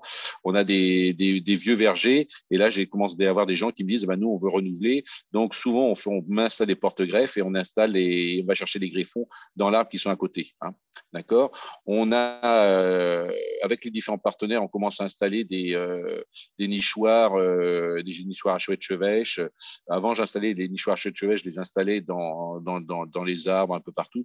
Et là, je me suis dit, la chouette chevêche, c'est l'emblème problème du verger. Donc, je commence à installer des nichoirs à chevêche un peu partout sur les vergers. Et donc, on a des résultats assez intéressants. Donc, voilà, on a des animations qui intéressent beaucoup de monde. Je travaille beaucoup avec, avec Jean-François Aubert, l'ancien président des Mordus de la Pomme, mais je travaille aussi avec les croqueurs de pommes, les Mordus de la Pomme et le pôle fruitier de Bretagne. OK, on peut continuer. Quand je vous parlais tout à l'heure des bords de route, c'est-à-dire que derrière tout ça, je vais avoir besoin des pollinisateurs. Donc, je vais essayer de travailler le bord de route de telle manière à ce qu'il favorise le maximum de pollinisateurs, c'est-à-dire qu'on va éviter d'avoir trop de graminées, c'est-à-dire on va exporter l'herbe et de telle manière à optimiser la production de fleurs pour optimiser la production, maximiser la production de fruitiers. Hein, d'accord ? Donc, on est vraiment sur, quand je vous disais, la gestion des bords de route, c'est vraiment avec un effet bénéfique pour le verger. On va pouvoir avancer. Voilà. Alors, les actions. Ouais. La première action de démonstration, donc c'était la valorisation des pommes par les presses mobiles. Hein, d'accord. Aujourd'hui, sur le territoire du Pays de Fougères et sur mon territoire, je suis à 3 jours de pressage, plus de jours sur Fougères-Aglo. Hein, d'accord. Donc, on a des entreprises qui jouent le jeu, comme l'abattoir à Bérard et certaines communes. D'accord. On a des particuliers qui viennent avec moins de 100 kilos et qui vont produire un certain nombre de jus de pommes, quoi, d'accord. Donc aujourd'hui, ça prend beaucoup. L'année dernière, il y a 2 ans, on récoltait chaque journée à peu près, on arrivait à peu près 5 tonnes de pommes qui étaient pressées. Là, on est à quasiment 8 tonnes de pommes en 2022. Donc on a une forte demande de fabrication de jus de pommes. Et voilà. Et puis quand on est sur des gros volumes, c'est-à-dire qu'on arrive à 300 kilos, là, on va chez un artisan qui fabrique du jus de pomme sur Saint-Germain-en-Coque. D'accord. Donc pour nous, pour moi, ce qui me concerne, c'est l'organisation et l'animation de ces journées de pressage, et avec une particularité. Je vais changer un peu ça cette année, c'est-à-dire que je vais me réserver, quand il y aura les journées de pressage, à être présent sur site, de telle manière à avoir un travail avec les agriculteurs, du moins les gens qui viennent presser leurs pommes, de telle manière à avoir une bonne idée des variétés de pommes qu'ils ont, parce que dans le dérèglement climatique, on est en train de réfléchir à vraiment toutes les variétés qui peuvent être intéressantes pour demain, quoi, d'accord. Et moi, j'aime beaucoup. Moi, je suis un fada de la finance et un fada de l'économie. Moi, je considère que mon coût d'animation, qu'est-ce qui rapporte au territoire. Voilà. Donc, en gros, j'avais estimé à peu près 16 euros pour 1 euro investi. On récupérait à peu près 16 euros de production de fruits, quoi. On passe à l'image suivante. Je pense qu'il doit y avoir des choses. Voilà. Donc voilà, on a ces presses mobiles qui se déplacent. Vous les connaissez, hein, parce que vous avez ça aussi sur votre territoire. C'est les mêmes équipes, hein, qui viennent chez vous. Et puis nous, à la communauté commune, on a décidé de faire notre jus de pomme. Donc je réserve deux midi. On va ramasser les pommes avec les collègues pour fabriquer notre jus de pomme qui nous sert aux réunions. D'accord. Voilà à peu près. On peut avancer, voilà, tout à fait. Voilà. Alors là, la particularité, donc ce que je vous disais, c'est qu'on a des entreprises qui se sont dit, eh ben, nous, si on veut faire, on a des espaces chez nous pour installer des vergers, et des vergers, mais ils veulent plus forcément de la pomme, ils veulent des vergers multifruits. Donc voilà, donc on est en train de changer ça, un peu de voir un peu. Et donc là, j'expérimente sur la communauté de communes l'installation de pruniers, de cerisiers, de poiriers, et là que ça marche relativement bien. Donc si bien qu'aujourd'hui, on est en train de répondre à ces entreprises. Je pense au Super U, la laiterie Armor Protéines, les particuliers, le conseil municipal des jeunes. Hein. On a des conseils municipaux de jeunes là qui nous contactent régulièrement parce qu'ils veulent avoir sur la commune des petites actions développement durable, et ça les intéresse. Donc ça, c'est relativement intéressant.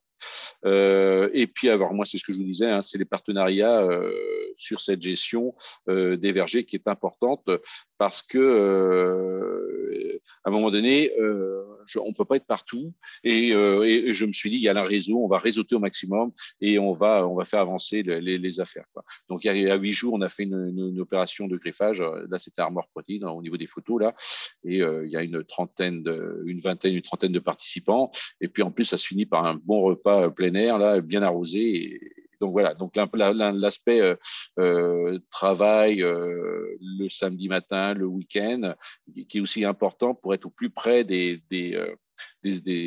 la population, et l'aspect convivialité qui est hyper important. Là, dans ce genre d'opération, les directeurs sont là, tout le monde joue le jeu et tout le monde met la main à la pâte. Donc ça, c'est intéressant et ça fait boule de neige parce que la communication est hyper importante. Je me rends compte, c'est que dès que tu vois un article dans la presse, il y a une entreprise qui veut travailler sur le verger,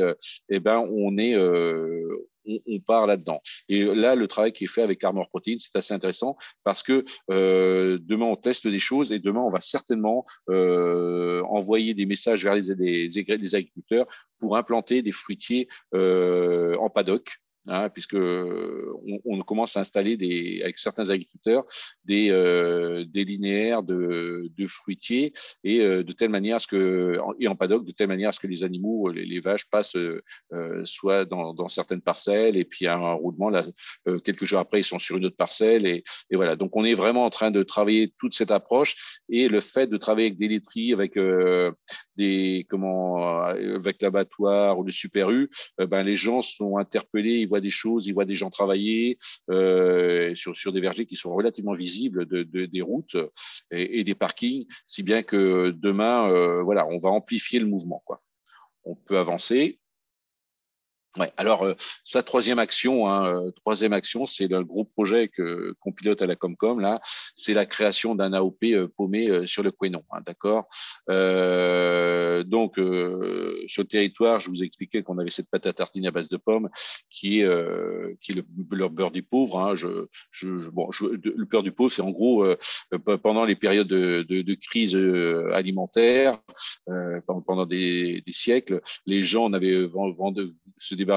vendaient leur beurre à la ville et n'avaient plus rien à tartiner sur leur tartine. Donc, ils avaient fabriqué cette pâte à tartiner qui se conservait relativement bien, d'accord. Et jusque dans les années 50, ça a fonctionné après-guerre et ça a commencé à disparaître. Et dans les années 70, il y a une équipe qui a remis en route à Saint-Marc-le-Blanc exactement. Ça a été remis en route cette histoire de paumé avec, en plus, c'était en 73, avec le retour de la Bouesse qui avait aussi disparu. Donc, les deux événements se sont faits en même temps dans la même ferme. Et aujourd'hui, la Bouesse a bien sûr fortement développé, mais le paumé c'était très peu développé. Donc, on a créé en 2017, on a créé une association, les Ramogeries de Paumé, et dans un premier temps, qui avec un objectif de créer une société, une coopérative autour de la pomme, pour la commercialisation, la mécanisation, la vente des produits, la production, et pour partir tranquillement vers un AOP avec la création, j'espère d'ici peu, d'un ODG, un organisme de défense et de gestion de la… Voilà. Et ce qui veut dire qu'il faut embarquer des agriculteurs, il faut embarquer pas mal de monde dans l'aventure. Voilà, on peut continuer. Donc, ce que je vous disais, donc la création de l'association en 2017 et parce que c'était l'idée aussi, c'était qu'on avait deux territoires qui se mariaient, l'Entraîné et le Coglais, c'était de se dire qu'est-ce qu'on a en commun. Alors moi j'avais anticipé un peu tout ça, puis j'ai découvert que sur l'Entraîné et le Coglais il y avait des associations qui faisaient du paumé, donc on a essayé de regrouper tout le monde. Ça a été compliqué, ça a été parce que chacun a marqué son territoire. Moi je fais du paumé mais le mien est meilleur que le tien, et voilà, donc c'était assez compliqué, mais on arrivait à mettre tout le monde autour de la table et avancer avec la création de marques, création de logos, site internet, etc. Et on a commencé à travailler un peu plus le produit pour faire connaître au niveau national et international, d'accord. Donc voilà, on a eu l'INAO qui est venu nous accompagner. On a fait un gros travail d'analyse sensorielle autour des variétés de pommes et puis du produit que l'on obtenait. On a caractérisé 24 critères. Voilà, donc c'était un gros travail avec l'Institut supérieur d'agriculture de Lille. Donc voilà, ok, on peut avancer. Voilà, donc avec l'association avait un but de développement autour du végétal, de la culture, de la transformation, du territoire, du social et puis de l'économie. Et cette année, on avait 7-8 commissions, on les a regroupées. Là, on a une commission histoire et tradition, dans des historiens qui travaillent dessus, parce qu'on va en avoir besoin pour l'AOP. La partie commercialisation, cuisine aussi, promotion, hein, parce qu'il faut qu'on change. La plupart des gens, quand on parle du paumé, on parle de pauvreté, de misère. Ça leur rappelle trop de mauvais souvenirs. Et donc aujourd'hui, on travaille sur la cuisine, on fait des apéros paumés, on fait pas mal de choses qui sont intéressants. Et moi, dans le développement, pour le développement du territoire, je travaille beaucoup sur la communication, la promotion du produit. J'ai une équipe qui travaille sur les pommes et les pommiers, les variétés de pommes, et aussi toute une équipe sur la mécanisation, la qualité et la création d'ASICA. On peut avancer. Voilà, donc se faire connaître, c'est développer, c'est voilà, sur les différentes photos. On avait un grand chef qui en a eu Midi en France qui est venu, et un grand chef m'a appelé, et France 3 ils m'ont appelé, ils m'ont dit on aimerait bien que vous nous fassiez quelque chose autour du paumé. Donc on avait organisé plein de choses, et puis donc les cours de cuisine se développent pas mal avec les apéros paumés. Là ça y est, là cette année on a eu beaucoup d'AG où on nous a demandé de faire des animations. Donc voilà, on est vraiment sur une approche vraiment de développement territorial, et avec cette réflexion d'implanter un maximum de pommiers et dans les exploitations agricoles. OK. Voilà, alors le paumé, hein, traditionnellement, ça se fait de cette manière-là. On a un chaudron et puis on fait cuire les pommes pendant 24 heures. Et voilà, donc aujourd'hui, voilà, il y a l'aspect tradition. Donc moi, comme je suis en charge de la marketing et la promotion du paumé, j'ai équipé une remorque là pour aller faire des animations autour de Rennes et d'embarquer un maximum de gens à relancer cette production de paumé. Donc on met à disposition le matériel de telle manière à ce que les villages, les associations commencent à vraiment s'approprier et un peu à sortir de notre territoire, c'est-à-dire aller vers les autres et faire découvrir le projet. Donc voilà, un peu plus on a des analyses sensorielles, on est en équipe à travailler sur les différents types de paumés, hein. Et puis après les apéros, les repas au paumé. OK, on peut continuer. Voilà. Donc aujourd'hui, c'est vrai qu'il y a un gros travail de marketing que l'on a fait, c'est-à-dire qu'aujourd'hui, bon, la région Bretagne nous accompagne, mais aujourd'hui, on a Régis Ferret, qui est l'ancien grand chef pâtissier, qui est l'ancien chef pâtissier de l'Élysée, qui nous accompagne. On a le chocolatier Le Derf aujourd'hui qui fabrique du paumé, et puis qui fabrique des chocolats, qui installe qui fait du chocolat avec le paumé, et tous ces produits-là partent vers le Japon. Alors pour la petite info, il y a 2 ans, le DERF, quand il nous a contactés, il y a 2 ans, merci Sylvie, je suis en train de dire ce que tu dis là. Le DERF, quand il nous a contactés, il nous avait pris 30 kilos pour faire des essais, et aujourd'hui, récemment, il vient de nous acheter à peu près 200 kilos de paumé pour, ça fait à peu près 100 000 chocolats. J'ai fait un calcul, j'aime bien faire des calculs comme ça. Je dis ça fait quand même pas mal. Et puis il met un peu d'alcool fort dedans, et puis les Japonais adorent ça. Et voilà, on est avec des grands chefs cuisiniers aujourd'hui pour avancer, faire connaître les choses. Et ce matin, il y a une livraison qui a lieu de paumé qui a lieu dans la baie du Mont-Saint-Michel. Là, ça y est, on a commencé à signer le contrat de livraison sur toute la baie du Mont-Saint-Michel voilà. Donc aujourd'hui, on est sur un partenariat. Le projet, je vois que Sylvia a laissé un petit message. En gros, on va faire le territoire de l'AOP va se baser sur l'ensemble du bassin versant du Couesnon, hein. Donc de la source jusqu'au pied du Mont-Saint-Michel. Donc voilà, ça donne une idée du développement de la filière. On va pouvoir continuer. Je crois que ça doit être peut-être bien terminé. Ouais, ça doit être terminé. Ouais. Donc voilà, ça vous donne une idée cela donne des idées de développement de filière et d'embarquer un maximum. Alors derrière tout ça, j'ai 2 objectifs à la Comcom, hein. C'est le stockage de carbone et la biodiversité, hein. Aujourd'hui, c'est focus là-dessus. C'est comment je peux optimiser tout ça, quoi. Merci beaucoup Henri-Pierre. Très intéressant comme projet. On voit vraiment le lien en plus sur... Je vois la question de Gaël, tu dors quand justement? Ouais. J'avais. sur le lien entre justement les opportunités du changement climatique avec voilà, l'installation de filières locales en Bretagne. Donc, on a aussi l'exemple de la vigne qui s'installe aussi en Bretagne. Donc, aussi, comment ces solutions fondées sur la nature peuvent permettre aussi au développement économique de s'intensifier. Et puis, tu parlais exactement aussi de la diversification et de l'implantation des fruitières aussi auprès des agriculteurs, comment aussi on se tourne vers voilà, une diversification des cultures aussi. Alors, je ne sais pas s'il y a des questions supplémentaires. Sinon, ah oui, Magali, est-ce que le changement climatique change les espèces de fruitiers plantés, Henri Pierre? Il est fort possible. Là, alors nous, on est en train de regarder. Voilà. Alors j'ai un nouveau partenaire qui qui est arrivé dans l'association Rameau-Jeune Paumé il y a un an et demi là. Et chez lui, il a une collection de 120 poiriers différents là. Et on va voir ce qui va se passer à terme. Donc ça vient d'être planté il y a il y a un an à peu près. Et on a à peu près, alors entre Avranches et Saint-Malo, on est à peu près à 600 variétés de pommes. Donc, on va voir un peu ce qui peut se passer. Mais c'est vrai qu'aujourd'hui, ça va être de tester tout azimut. Voilà. Ouais, j'ai oublié de préciser quelque chose. C'est quelque chose que je commence à développer. C'est la loisane. Comment je vais intégrer la loisane dans comment la production de fruitiers avec la loisane et surtout, puisque les élus me demandent d'implanter des fruitiers dans les bourgs. Alors là, j'ai trouvé peut-être une solution qui est parce que dans les fruitiers que l'on plante, on a l'eau-tige, le moyenne-tige et le basse-tige, d'accord. En gros, on part des fruitiers basse-tige, on est sur du 1 mètre, 1,50 m de hauteur.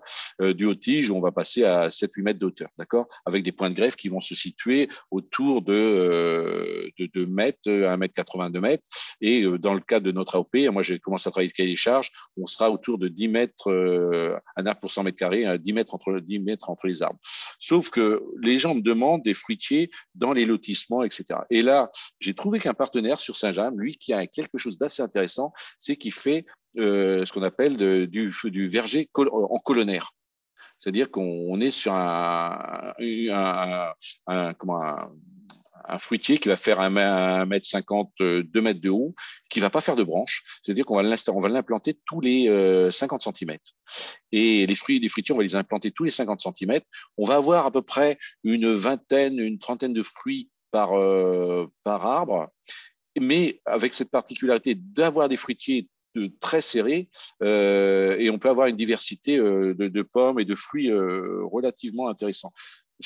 Par exemple, la personne avec qui je vais commencer à travailler, là, elle a 450 variétés de pommes différentes. Donc, voilà, donc ça m'intéresse. Et en plus, c'est l'ancien président des croqueurs de pommes de la baie du Mont-Saint-Michel, donc qui est installé à Saint-James.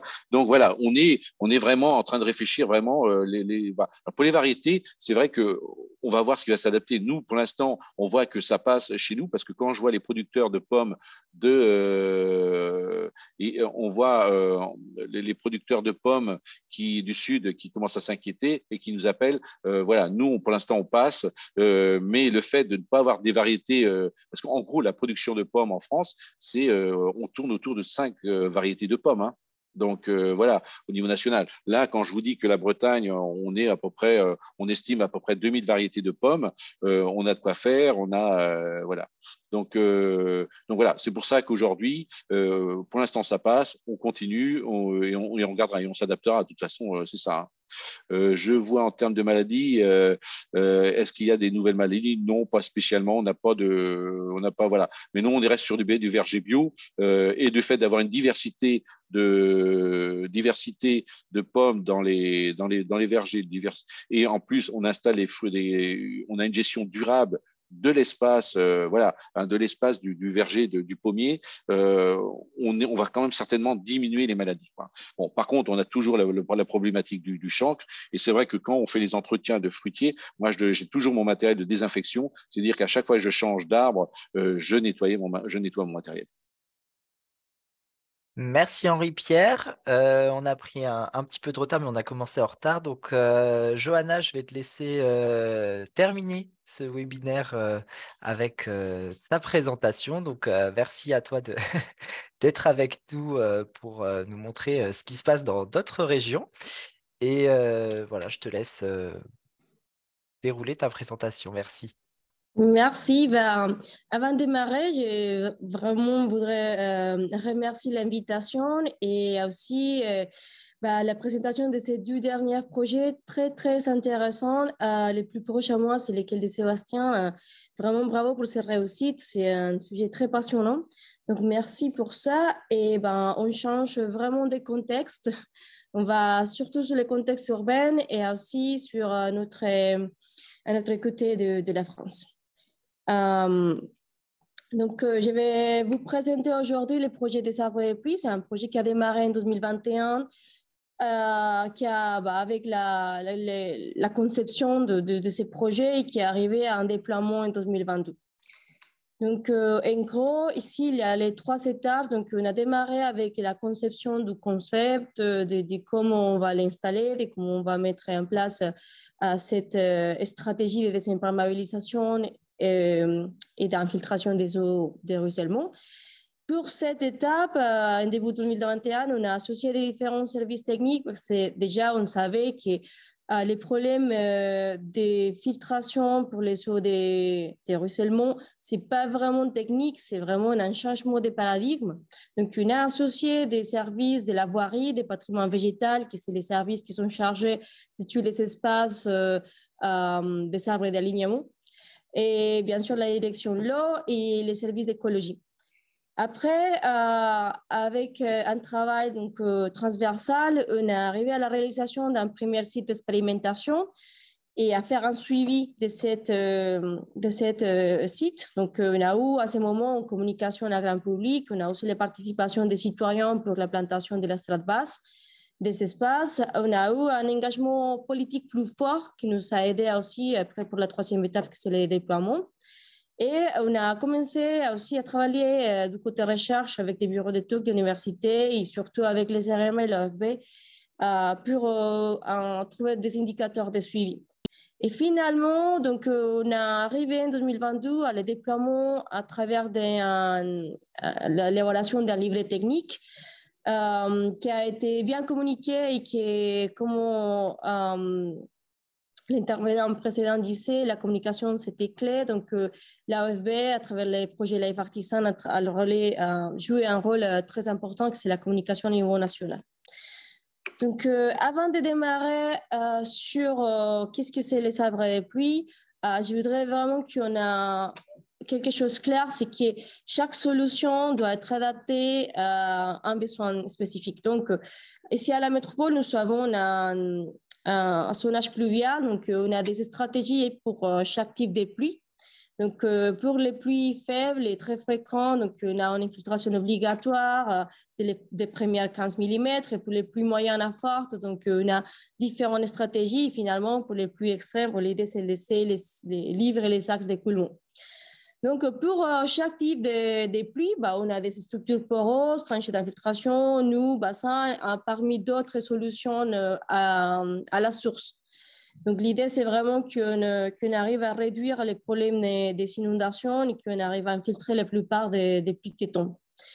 Donc, ce qu'on va montrer aujourd'hui, c'est une des solutions parmi d'autres qui est adaptée à ces premiers types de pluies, qui sont les plus faibles et très fréquents, qui vont de 0,5 jusqu'à 15 mm cumulés. Donc, pourquoi un arbre de pluie? Là, je vais laisser encore une fois une autre chose claire, c'est que ce qu'on va partager, c'est une réflexion sur la ville existante. Ce n'était pas vraiment de nouvelles plantations, de cette ville qui est en train de se construire, non. On a vraiment travaillé sur cette ville qui est déjà là, qui a été conçue peut-être pas de la meilleure façon, que surtout il n'y a pas de végétation, ou peut-être un peu, c'est très dense. Et c'est cette ville existante, laquelle qui maintenant a des problèmes de silos de chaleur, des inondations, des biodiversités pauvres et qui nous donne des problèmes de saturation des réseaux d'assainissement. Et donc, c'est vraiment en pensant sur ces sujets de la ville existante qu'on a travaillé les arbres de pluie. Donc, à ce moment de ces réflexions, il arrive le projet Life Artisan, il arrive avec la définition de la SAFN, donc les solutions fondées sur la nature, qui parmi des autres orientations, il cherche vraiment la restauration d'écosystèmes.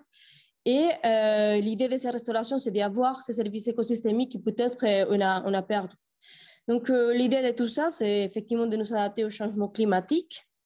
Et donc, en regardant les deux sujets, la ville existante et cette idée de restauration d'écosystèmes, on s'est rendu compte qu'on a perdu les liens avec les sols.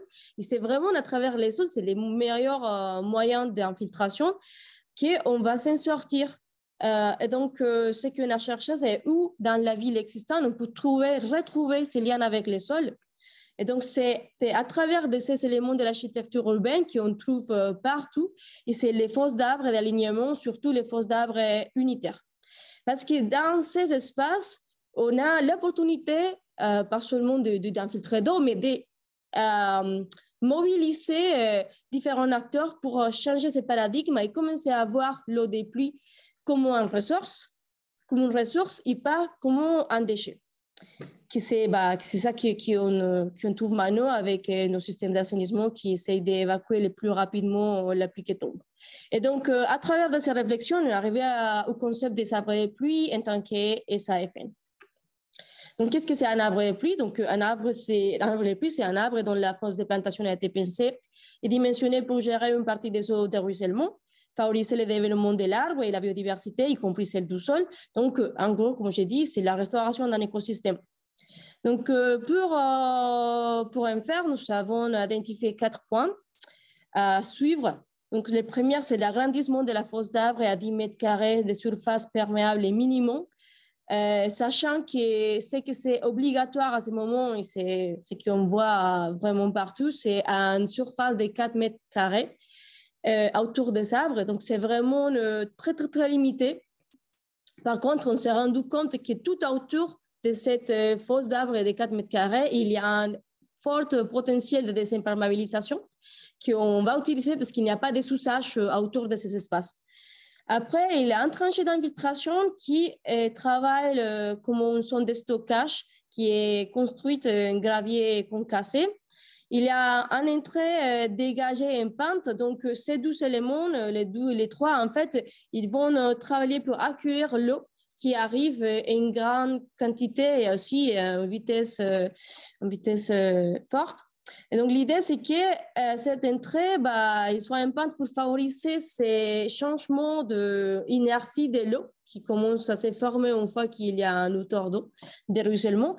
Parce que ce qu'on a vu dans des projets précédents, si à la métropole aussi, c'est qu'il y avait des bordures perforées dans des espaces végétalisés. Et en fait, ces espaces, ces bordures perforées de quelques centimètres, ça ne va pas changer l'inertie de l'eau qui est, je coule, je file vraiment juste au bout, juste à la prochaine grille. Et en fait, c'est qu'on oublie que l'eau qui ruisselle, il ramène beaucoup de sédiments et toutes ces petites ouvertures elles sont colmatées dans très bon temps. Et finalement, une zone de dépression avec apport de terre fertile et végétalisation des strates basses diversifiées pour favoriser la biodiversité aérienne et dans les sols. Et ça, c'est même pas seulement pour la biodiversité, c'est vraiment pour assurer la porosité à long terme. Donc, comme je disais, les sols, les meilleurs moyens d'infiltration, mais si on laisse un sol nu, ça n'a qu'une activité biologique, en fait, il va s'étasser, il va se compacter. Et c'est ça qu'on voit beaucoup ici à la métropole, c'est que lors de l'été, en canicule, ça devient vraiment presque comme les bétons, en fait, c'est super dur. Et donc, dès que la pluie estivale tombe, il a rien qui rentre, même pas pour arroser l'arbre. Donc, en effet, comme j'ai dit, l'objectif des conceptions, c'est de connecter une surface imperméable du réseau d'assainissement. Donc, dans ces cas, c'est vraiment une relation 10%. Donc, avec les 10 mètres carrés, je déconnecte 100 mètres carrés d'espace imperméable et je les fais pour des pluies de faible intensité des premières 15 mm. Donc, comment ça marche et pourquoi on tranchait d'infiltration? Donc, déjà, je vais dire, on a fait un suivi pendant l'année dernière. On commence à voir des années qui sont de plus en plus secs ici à la métropole. On a eu une période de sécheresse qui vient de finir, mais même pas, parce qu'on a eu quelques épisodes de pluie, mais pas très forts. Et donc, on s'est rendu compte que dans l'année 2021-2022, tous les pluies qui ont tombé à la métropole, c'était des faibles pluies de moins d'un an de période de retour, sauf 3 épisodes estivales qui étaient entre 3 et 5 ans de période de retour. Donc ici, je vous montre comment ça marche un peu, pour que vous voyez un peu la relation de période de retour, d'intensité des pluies et la fonction de stockage. Donc ici, il y a un pluie faible de moins d'un an de période de retour, c'est-à-dire 12,5 mm en 20 minutes. Donc, on voit comment l'eau commence à accumuler. Il y a une rue qui a été aménagée avec 5 arbres de pluie. Il y a un effet cascade, de façon qu'il y a tout le pluie qui arrive dans chaque bassin versant. Et après, il n'y a pas de pluie qui sort parce qu'il prend toute la place de la tranchée d'infiltration, qui est la zone de stockage. Il va, à fur et à mesure, il s'infiltre.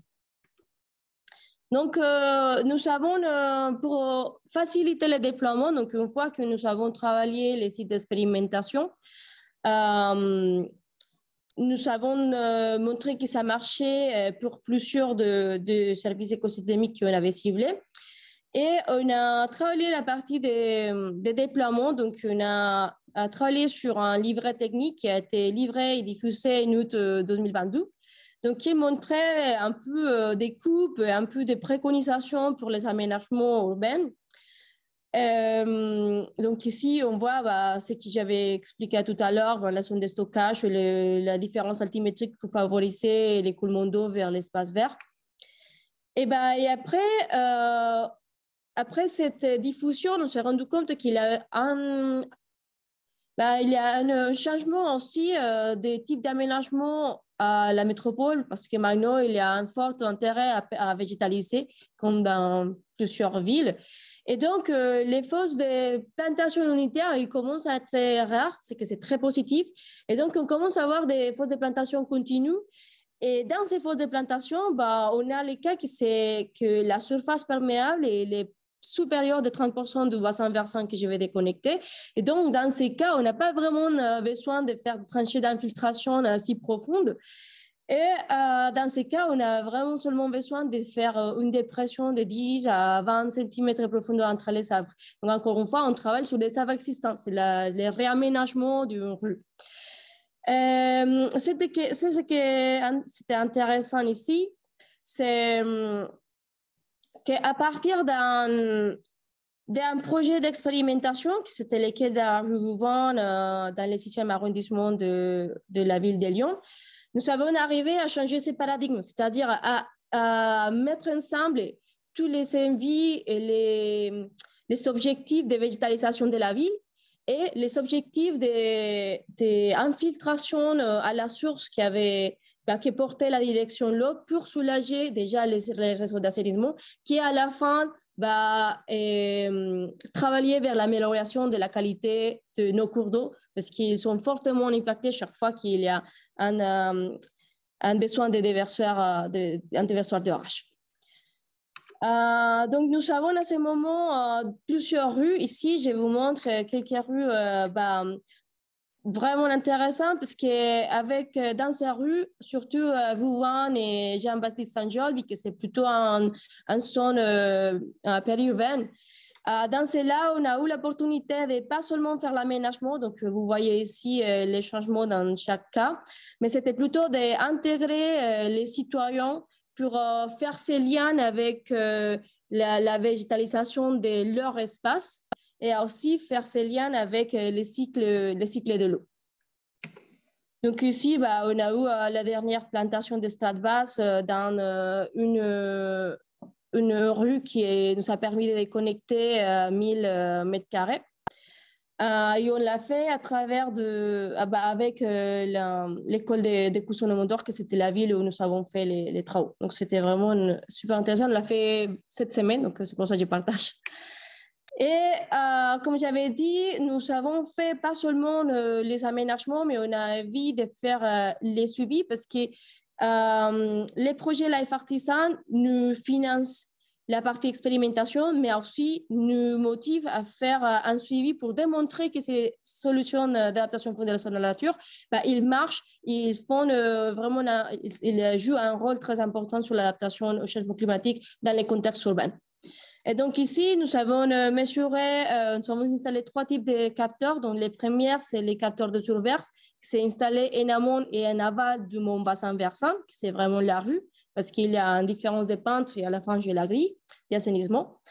Il y a les capteurs dendrométriques qui vont nous mesurer la croissance journalière de l'arbre. Donc, il y a vraiment un aiguille qui mesure les changements de diamètre de la branche où il a été installé. Et finalement, les capteurs tensiométriques, on va mesurer jusqu'à quel point l'infiltration est arrivée à tenir pour longtemps, c'est-à-dire je mesure la disponibilité d'eau dans 3 différents horizons, donc 25, 50 et 75. Et à ce moment, je vais faire une comparaison entre les arbres qui ont été aménagés comme des arbres de pluie. Donc, cet apport de l'eau de pluie en continu, chaque fois que la pluie tombe, bien sûr. Et ces autres arbres, qui sont complètement isolés du contexte urbain autour et qui ne reçoivent pas ces petites pluies qui tombent à travers des feuilles dans l'espace minimum de 4 mètres carrés qu'ils sont. Et donc, on a eu des résultats très intéressants. Les premières, c'est que pour les pluies qui ont tombé entre 2021 et 2022, nous avons une infiltration de 100%, c'est-à-dire on a infiltré tous les pluies, même lesquelles qui ont arrivé jusqu'à 5 ans de période de retour. Donc, c'était intéressant. Et là, je ne vais pas tout expliquer, mais on s'est rendu compte que travailler la zone avec 5 arbres de pluie sur les mêmes bassins versants, en fait, ça nous permet d'avoir un effet cascade, c'est-à-dire que chaque fois que les premières ont reçu une quantité d'eau et qu'il est saturé, il va dans les deuxièmes comme ça. Et dans la dernière faux arbre, on n'a pas eu de problème, on a tout infiltré. Des problèmes, c'est-à-dire des surverses.